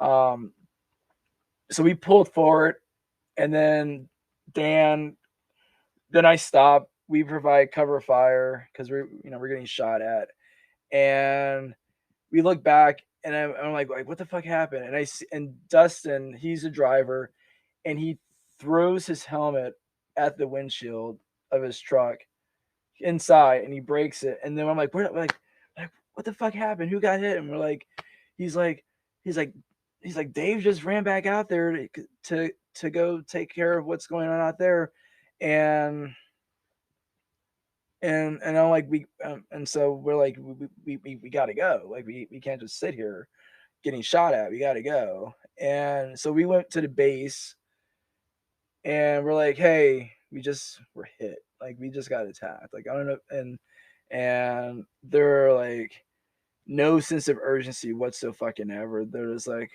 it's like they didn't even know like what, like the people at that base like were like right outside their base. They didn't even know anything fucking happened. And so you at that point where you were hit, you weren't far from. Yeah, we were like, the base was maybe like 5 minutes away. And so Dan, Dustin, and myself, we keep on going, and we're like, who was hit? We didn't know who was hit. We didn't know if it was Chris and Luke, or if it was Brandon and Chris Henderson. And we get there, so we get to the base, and the next thing you know, like we see Dave, he's coming out, and Brandon, we're like, where's Chris and where's everybody else? And he's like, I think Chris got hit. Like he's like, Henderson got hit. What do you mean he got hit? Like we don't know. Like we don't know if it was a round or just shrapnel, but he got hit by something because his arm. He's like, his arm he couldn't move his arm. He's like, I can't move my arm. And so we're there at the base, and still no sign of like Henderson, the Godfather, Coondog, Christopher Coondog, and Luke Monaco Fritz. All of a sudden, here they come, but they're in an ambulance. They're like in a medical Humvee. So they're pulling everybody out, and we're like, "Where's Luke? Where's Luke?" And where's everybody? So we see Chris, we see Coondog, and then we see Luke, and it's just like he is just burned, like black, just burnt. And yeah, we're all crying because it's just like, the fuck, like what the fuck just happened, and just trying to make sense of it, and then it's like we see them load Chris the Godfather, Chris Coondog, and then Luke into the Humvee, into the medical Humvee, to take to the medevac helicopter. And that was the last time, the Luke, with what little energy he had, he's like, hey, I'm good, guys. But it was the worst because he was hurt the worst because all the doctors, everybody, like, it was just a crowd around him in the at the medical tent. So um, so January 2nd was to say the least, a shit day. It wasn't the best day, and so we go we decide to go back to the base just to be with our people. And I get in my truck with Dan, and we're still pissed off about everything. And all of a sudden, like, the axle on my truck breaks. So now we're in one of the Humvees. Now we had to switch and go into one of the Humvees. So I'm in the Humvee with one of our escorts, and one of the guys who's supposed to be like watching, protecting, and watching and keep an eye on stuff, he's fucking asleep. So like I'm like, dude, wake the fuck up. Like, are you not like, do you not realize what just the fuck happened? Like, wake the fuck up. And and so we get back to the base. We had to do like a after action review about what happened.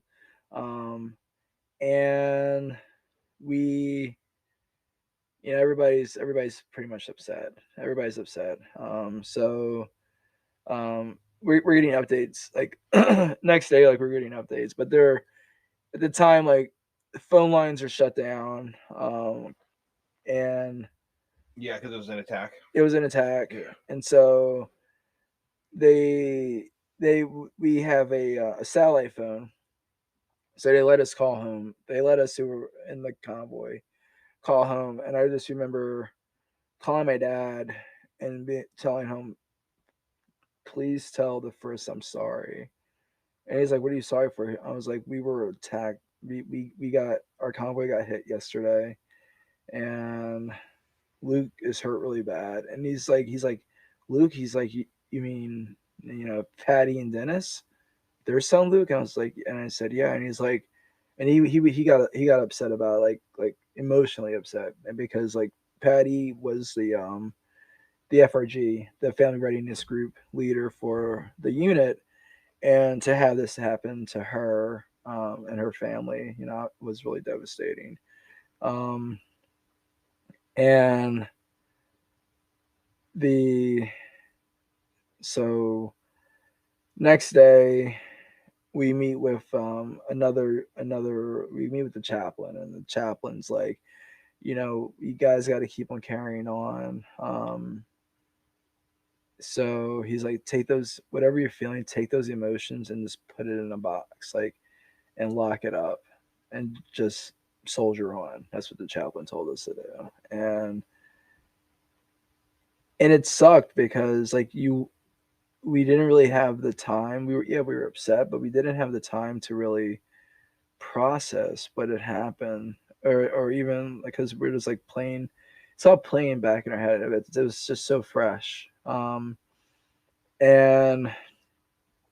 I just remember after that we had another meeting with like another like senior executive. There was like a sergeant major and something, and another colonel. And the sergeant major's like, I don't know if you like, we're all every one of us that was in that convoy were there. And the sergeant major's like, I don't know if you guys noticed, but a couple of days ago there was a group that got hit on their convoy, and we're like, why do you think we're here? Like, we're that group. So for the rest of the time, that sergeant major did nothing. He said nothing because he just didn't know. It was just, we were all, moment. He didn't know he was talking to. Yeah, he didn't know. Yeah, he was talking to. So it was just, it was frustrating. And we still. This is back in January 2nd. So now we're 3rd, 4th. It's now January midnight, January 5th.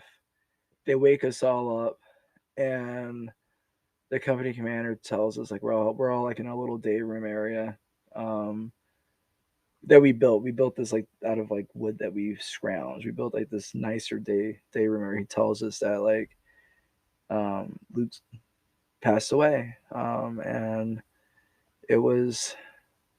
I took it really hard because And I mean, I think everybody did, but I think I felt responsible for his death, because, you know, that should have been me. I should have been the third truck, not, and he'll be the first truck. But also, when we were leaving our unit to go to Fort Knox, um, his parents had been so nice to, like, kind of take me in. And as we're getting ready to leave, we have this big send off. I told his parents, they go, take care of Luke. I go, I will. I'll bring him back safe and sound. Um, and I just felt like I didn't keep that promise. I just felt like I broke a promise, and then now it's, and I blame myself. I blame myself for him dying. I said, that should have been me in this position. That should have been me there. And yeah, I just, it was hard. It was something that I held on to for a long time. A lot of guilt. And when I came, so then like a couple of days later, like after that, um, I had won like at the time it was a lottery to go home for your 2 weeks leave. So my name was picked out of a hat, and I didn't want to go home. I wanted to be there, and I told I said, hey, I don't want to go. Can I give it to one of my friends, because he's married, I'm not married, and like, well, if you can't give it away, like you use it or we give it to somebody else, but you can't decide who gets it. I'm like, all right, fine, I'll go home. So I go home, and I go to Chris Leverkusen. He's at Brooke Army Medical Center because he was injured. He was also injured, but I went there, and he was. I mean, he was like he had a couple burns. His leg was like in pins because his leg just got mangled, and um, it was, I think he was surprised to see me, and Luke had they just had the funeral for Luke, and I just like I could have gone to the funeral, but I was still just like I felt guilty. I was afraid his parents would be mad at me for not keeping my word. So I mean, I had all this stuff like going through my head. So I was like, hey, see, Chris, this is the start. So I go to Brooke Army Medical Center. His mom's there, his grandparents are there, and we're just kind of like, I brought back I go, hey man, I brought back your remote controlled car. And he's like, awesome, thanks. He's on a morphine drip, so he's still kind of like lucid about everything. And so I go, hey man, I'll see you tomorrow. It's like, come back the next day. And then our old company commander was a charge nurse at Brooke Army Medical, so it's really cool to see. It was really cool to see him, Captain Hutchins, guy from like New England area. And his son was in our unit too. So we we were talking a little bit, and then Chris feels better. He's a little bit more lucid. He's able to see what's going on, and we're talking, and I'm there, and the medical doctor's like, talking about about his leg. He's like, obviously, like your leg is it's pretty messed up, but we can save it. And Chris Leverkusen was pretty much like, well, he was kind of like weighing his options. He's like, because his thing was like, he's like, I want to be walking by the time these guys get back home. Like that was his thing. He's like, I want to be walking when these guys get home. And he the doctor was like, kind of walked him through everything. He said, if we do your leg, if we salvage the leg, he's like, what we'll do is we'll do a skin graft, and then we have to wait to see if the skin graft holds. He's like, it's not bad. He's like, because like it is below the knee, so like if you did opt to get it amputated, you know, you would still have the full flexibility. It wouldn't, like, because it's a below the knee, it would be a below the knee amputation. And he's like, let me think about it. And to kind of lighten the mood, at the time he received the Command Sergeant Major coin from Command Sergeant Major Tilley. And I was like, hey man, we should do like a prank. And he's like, what do you mean? I was like, we should totally do a prank where basically you're deciding if you should you're gonna flip this coin to decide if you keep your leg or not. Because his mind was already set he was gonna get the amputation. Because it was quicker recovery. The doctor said, you know, it's a quicker recovery. You just won't you just won't have your bottom leg. He's like, you'll experience like the phantom leg stuff, but other than that, you'll be fine. So he's like in bandages. His hands, he's still in bandages because his hands are burnt. He gets the coin, and I'm like, okay, I'm here with Coon Dog. He's in the hospital. He's like, you know, I'm like, hey, say hi to everybody. He's like, hi guys. He's like, I hope you guys are doing good. I'm fine. I'm good. He's like, but I have to make a really serious decision right now. I have to decide if I'm going to keep my leg or not. And he's like, Sergeant Major Tilley gave me this coin.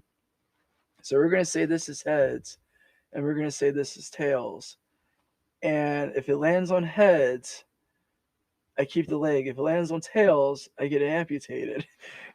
So he's in bandages. So he's like trying to like flip this coin. So he just like shrugs his shoulders up. The coin flips over, and he's like, and then like the morphine is starting to kick in. So he's like, all right, I think this means tails. I guess I'm getting a cut. But then his mom's like, he's not doing that, guys. He's not using heads and tails to decide. Come on. And so he starts laughing. But I cracked everybody up. But then so then I do that.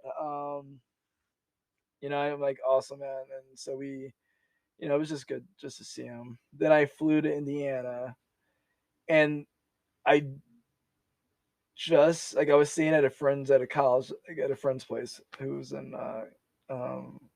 we were on the rowing team. We were all on the rowing team together. So I was staying at their place, some of his girlfriend's place. Lauren and Tim, they were dating. Now they're married, and they have like 5 kids, I think. But anyway, that was staying at their place, and I was just putting off like meeting Luke's parents. I kept on putting it off, and then it wasn't like the second to last day. I go out there, I drive to their place, and the thing is like, this is like before Google Maps or anything. So it's like they lived in a farmland, so it's like you have to kind of like navigate. So it's like, I don't know, I can't tell you exactly how to get there, but I know what to look for. Yeah. And so that's what I did. So I got to their place, and we had dinner, and I just, you know, I apologized to them and told them that I'm sorry, and sorry it took me so long to come out and see you guys, you know, but I was just really, I was afraid, you know, I told them I was afraid you guys were gonna get mad. I was afraid you guys were gonna like blame me for Luke's stuff, and they're like, no, we're not. Like, why would we do that? Like no, it's not your fault. How'd that make you feel? I still felt guilty, because I still felt like shit, and I felt even worse that I waited so long to like the second to last day to go and see them. But then so then I went home. I went home to Philadelphia, and it was just hard to go home. So, you know, my dad picks me up from the airport, and I'm in my uniform. I mean, and I'm sure it smells of high hell. It's just, and my grandma is like, we go to my grandma's house, and my grandma is sitting there on a couch in her chair, in her chair, rocky back and forth. And I walk in, and my grandma, like, it's like she's seen a ghost. She's like, she's excited to see me. She's happy to see me. Like, all my relatives are there, and they're all happy to see me. They're all happy to see me. And I'm like, and they go, we should do something. We should like have like a little like party. I was like, I don't want a big party. It has to just be like family members. That'd be great. And so then, of course, like, so then and they're like, let's do it tomorrow. So I'm like, all right, fine. So we go. I go to bed. I'm still like, the explosion is still like, I mean, the flashbacks are just like nonstop. Like the smell, everything is just still vivid in my mind. And the only thing I could do was just drink. So I mean, I bought like a 6-pack of Yingling, and I just sat in my room on a mattress in my room and just drink a 6-pack of beer and watch TV.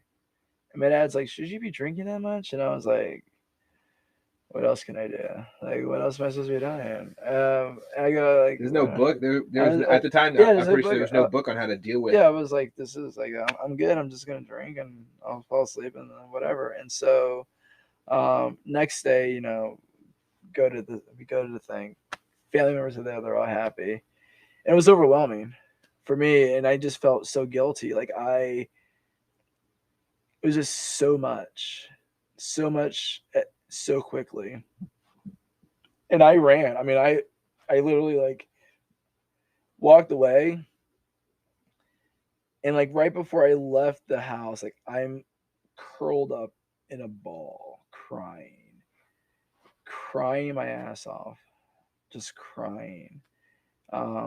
Because here I am, my family's like celebrating me being home, but I'm not home. Like I'm only on leave. Like something could still happen to me. Like, but then I also think about like Luke's parents. They're not going to have this moment. So it was just like a lot weighed out on me. It's eating you up. Yeah, it was eating me up. Yeah, it was just weighing out on me. And so then I leave, and my dad's like, everybody came out here for you. And I go, I didn't ask for this. And so I drove back home and drank another 6-pack of Yingling. Then do you feel like you were judged because you couldn't, I didn't feel like I was judged. I just feel like nobody understood what was going on. Mm-hmm. And they wanted to understand what was going on, but they just didn't know. And I didn't, and I at the time wasn't telling them what was going on over there. It was just, I think it was just, for me, it was just too much. It was too much happiness when there was still a lot of sorrow. And I just didn't want to deal with it. And so I just drowned it out. And so basically when I came, so now I'm back in Iraq. And I'm in Baghdad, and my sergeant's there too. Sergeant Myers, we get back just in time for the Super Bowl. And this is the second year of the Patriots. Prior to that, the Patriots had went to the Super Bowl and won. They beat the St. Louis Rams. This year they're back in the Super Bowl, and they're playing against the Carolina Panthers. Jake Delhomme's the quarterback, Tom Brady's the quarterback. We're in Baghdad, we're in Bayab. And the AFN network signal keeps on going in and out. So we're also listening to it on the radio because we can hear it on the radio. And for like most of the game, we just listened to because it was on the radio. But then the halftime show, out of everything, the halftime show goes on. And this is the one where Janet Jackson's like, her nipple falls out. So like we're watching this, and we're like, that's pretty good. And then as soon as Justin Timberlake goes, I bet I have you naked by the end of this song, and her nipple just drops. We're like, boom! We're all just starting to scream, boom! and then the screen goes blank, and then the screen goes blank again, and we're listening to the rest of the Super Bowl on the radio on the AFN network. Then we just finished out the rest of the deployment. We had to drive back. We had to drive everything back. So we called ourselves the Pirates of the Euphrates. That was our We had like 2 nicknames. We were the Pirates of the Euphrates because we stole shit. Well, we acquired stuff. Tactically acquired, yeah. Tactically acquired. And then we also called ourselves the Suicide Kings because we always did convoys. And our platoon sergeant was like, hey, we're missing a camo netting. And so we're like, well, there's a unit that has camo netting just laying out. So what we did was we took our 5-ton, and because they were saying on the airfield, we took our 5 in tents. We took our 5-ton, we drove it in the airfield, we turned off the lights, and then we shut the engine off, and just let it roll. We all jumped off. We were all right in the back of the by the fifth wheel. Mm-hmm. We all jump off the back of that. We grab the camo netting. We tie it to the hitch. And then we turn the truck on and we take off. And then we shove it, and then we bring it back, and we shove it somewhere where, so if anybody says like, hey, it's something like we're missing camo netting, like no, it's like we don't have it. Like, yeah. So yeah, we did a lot of shady shit like that. But anyway, so that happened. Gotta spice it up. Exactly. So we did that. And we made it back. So we leave, we break it up. So we break up the like how people are gonna leave. So we have like I was part of like the small group that was gonna be the first group to leave out. So we roll out. Our first night our first stop was Scania. It might have been I think it was Scania. I think we made it to Scania that night. Yeah, we did. We made it to Scania 1.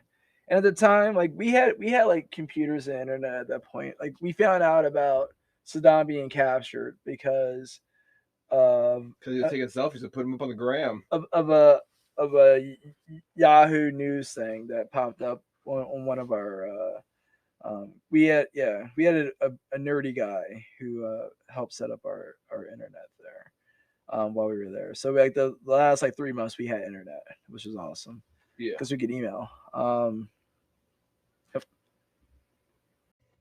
Very good. So we we could check email and stuff like that. But one of the guys never really got up there because he was Jamie Hopper, who was a angry little Irishman. And he's a short dude, really short. So anyway, so he basically we're at Scania 1. There's a computer lab there, and I'll never forget this. This is fucking hilarious. He's at the computer, and like the guy, like the timekeeper, is like, computer number 5, your time's up. And Jamie's still typing. He's still typing away at this email. Then like 2 minutes later, computer number 5, your time's up. Still nothing. Still typing. And then like 1 minute passes by, and the guy's like, computer number 5. He's like, Jesus Christ, you're in the first goddamn time. He's like, I don't know. He's like, what are you guys gonna write about? You guys just got here. Hi, Mom. Hi, Mom. There's people outside the base that sells alcohol. They're called Iraqis. He's like, shut the fuck up. I've been in the fucking shit for 15 goddamn months. Leave me the fuck alone so I can write my goddamn email. And then he goes, computer number 10, your time's up. Computer number 10, your time's up. And so that was really awesome. And we never got the opportunity to get like new uniforms or anything. So we were wearing like the same stuff we wore when we got there. So like the stuff is like, there's like holes in it. My boots, because of the fuel, have like holes in it. And I remember we were back at Camp Virginia, and I'm sitting in line to go to the PX, and this captain sits next. Well, first of all, everybody's on a cell phone now. Like you have a cell phone out here, like you can call people. And because I see people like talking on their cell phone, like, this is crazy. But then there's this captain sits next to me, and he looks at my boots, and he's like, looks like somebody needs a new pair of boots. And I look at him and I go, sir, I just finished. I've been in Iraq for 15 fucking months. When you've been in Iraq for 15 months, then you can tell me to change my boots. Until then, shut the fuck up. And I got up and I went inside the PX. He didn't say anything because it's like he's probably right. Yeah. Yeah. And at that point, we like y'all been in this shit. We've been in this shit for fucking forever. Yeah. Yeah, for 15 fucking months, and then it's just like we're back and everybody's like all happy and go lucky. There's like McDonald's, there's Burger King's. Like, what the fuck is this shit? So we redeploy, and I'm not gonna say that. That's for another time. But Okay.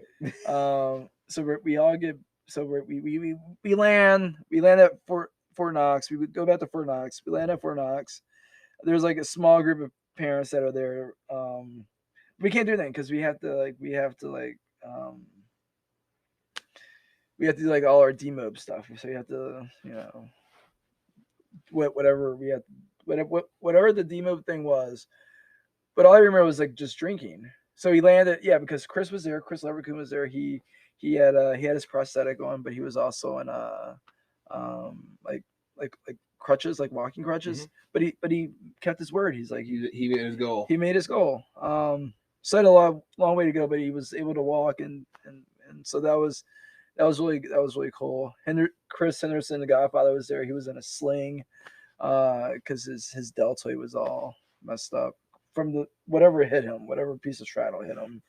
And so that night we're all celebrating and we're all like happy. And so Chris has his prosthetic and we're like, we should drink. We're like, we should drink out of your leg. And he's like, go ahead. So the bartender, who seemed unfazed by this request, she's like, believe it or not, this is not my first. She's like, believe it or not, this is not the first time somebody's requested to drink out of a prosthetic leg. And I was like, huh, okay. So we, and she had a price for it. Like she already had like the price. She's like, it's $12 to fill up the leg. And I was like, okay, for Knox, that's pretty fucking cheap. Yeah. So she fills it up. We're all drinking from his fucking prosthetic leg. So we're all drinking from his fucking prosthetic leg. And so when we're done, Chris he cleans out the leg. And I was like, hey, did you clean out the leg before we drink out of it? He's like, not my problem. He's like, not my problem. So I was like, but it was funny because he did this thing with his leg. He called it a moose.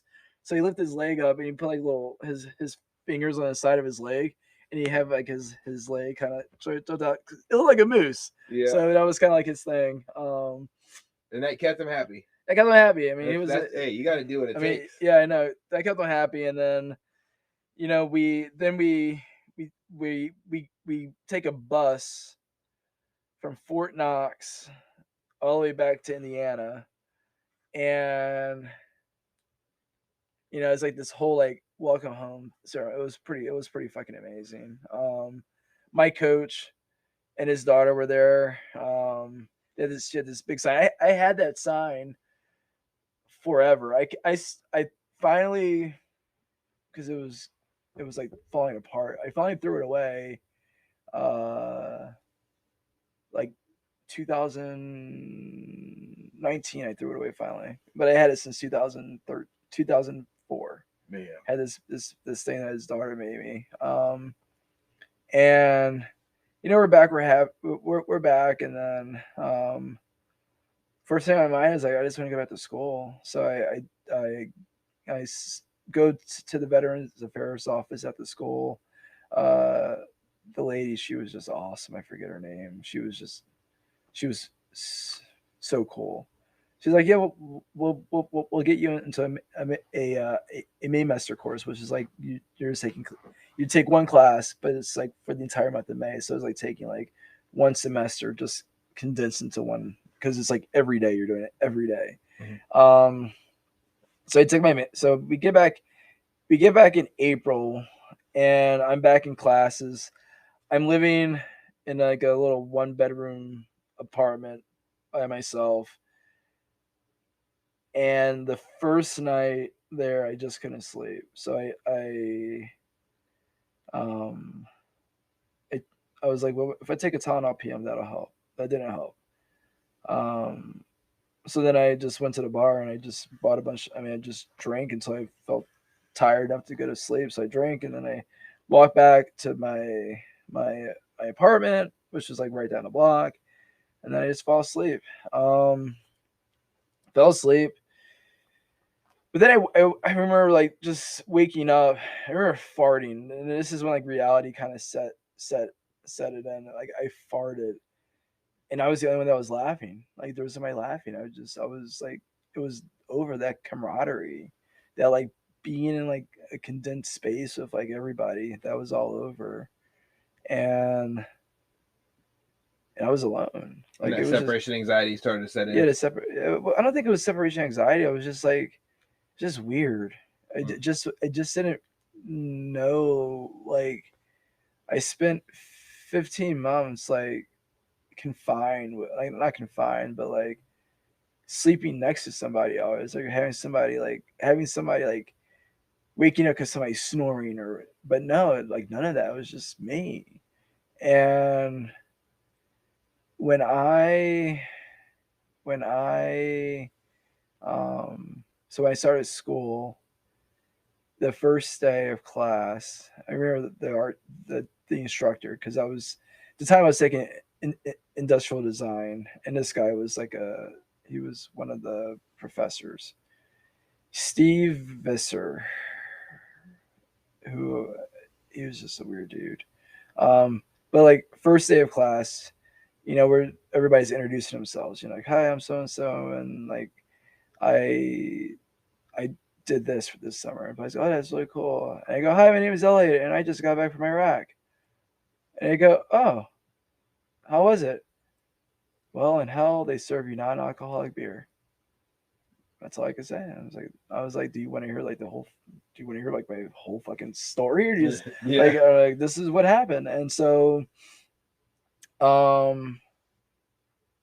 yeah, and then that kind of like set precedence for a lot of things too. It was hard for me. From then, it was just hard for me to be in a relationship because I was like, they're gonna go away, they'll die or whatever. And I just wasn't. I like that.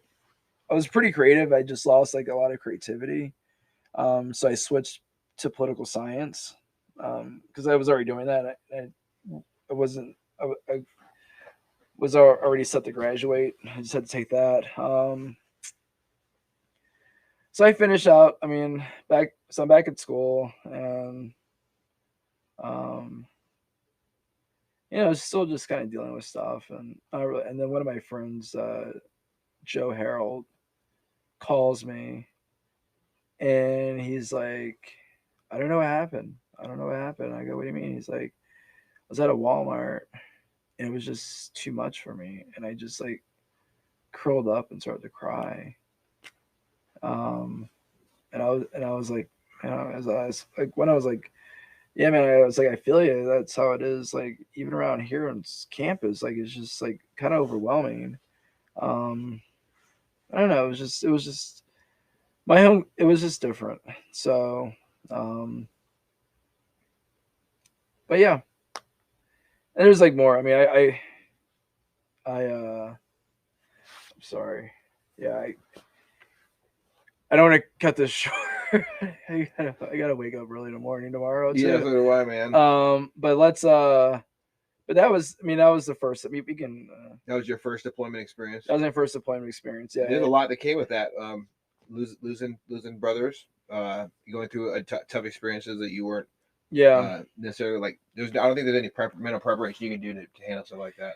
No, there isn't. Because you can train, and then once something happens, it's really how you deal with it afterwards. And we were just told just to kind of shove it in a lockbox and leave it at that. I mean, and coming back, at that point, we're fucking invincible. Mm-hmm. Like we survived a deployment in a combat zone. So I mean, like everything was like I don't think there was not one time that I probably wasn't doing something that I should be dead right now.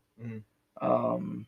And it was just like, it wasn't adrenaline. It was just like, I think honestly, it was like a death wish. It's like, it's going to happen. It has to happen. It has to happen. Has to happen. Has to happen now. It has to happen now. It never did. And so it was just really difficult. I mean, it was, for me, it was just like living, not to live, but just like doing whatever I can just to, you know, just to be something, just to be back, just to feel something. It really was just, a lot of it's just to feel something, because I didn't really feel anything. I just, relationships were bullshit. I didn't really care about being in a relationship. I was just more like I don't really care. Yeah, it was just weird being back. So, but that's something that a lot of people that I know struggled with since they came back. Yeah, not being back all the way, like there's a piece missing. Yeah, it was. I mean, it was hard because like it was just, yeah, it was because like, I mean, I thought about everything. Like, it didn't go away. I thought about everything for, I don't know how. Like, every night was another flashback. It was always the same thing. It was just recycling. Everything was just recycling over and over again, just replaying like a lot of what ifs, like this and that, and like I would visit Luke's tomb because he was right there, so I go visit his tomb, his gravesite, and just, you know, like at the time I have a cigarette and I light one for him, and then I have a thing of peach schnapps because he loved peach schnapps, which is really fucking weird. But did that, and then I would drink like a beer and just hang out at the gravesite. Yeah, that was my thing. Just want to ask as one question to kind of wrap this portion up. Yeah. Can it and does it get better? It gets better. And I you know, I hate to cut this short because I do.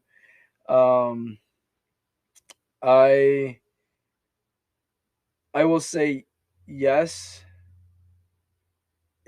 You can overcome it, but I would say that's safe, like the next part, because at this point in my life, and at this point, like I wasn't prepared to overcome that. Like I didn't overcome that at this point. Like I think, this is gonna be like an anthology. I think we're gonna just have to keep on doing this until we get to this point right here, until we get to the couch. But yeah, I will say it does, but it's really, you have to put the work in. And I think that's the most important thing. If you're not willing to put the work in, if you're not willing to accept the fact that you need help, then you're going to be stuck in that cycle.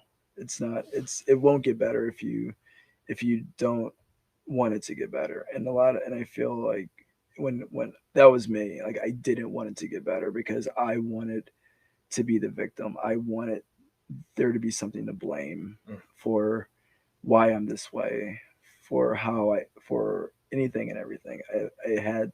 I needed to either be the victim or the martyr, and I think I played both of them. So, we'll definitely be wrapping up your story in the next little bit. All right, y'all, that ends of part 1. Stay tuned for the rest. Awesome.